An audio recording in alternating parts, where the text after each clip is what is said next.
ಯಾರಿಗಿಲ್ಲ ನೋವು, ಯಾರಿಗಿಲ್ಲ ಸಾವು, ವ್ಯರ್ಥ ವ್ಯಸನದಿಂದ ಸಿಹಿಯೂ ಕೂಡಬೇವು.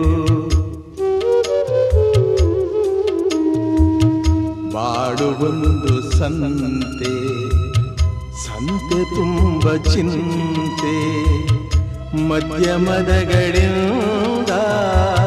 ಚಿಂತೆ ಬೆಳೆಯುವುದಂತೆ. ಅಂಕೆ ಇರದ ಮನಸ್ಸನು ದಂಡಿಸುವುದು ನ್ಯಾಯ, ಮೂಕ ಮುಗ್ಧ ದೇಹವ ಹಿಂಸಿಸುವುದು ಹೇಯ.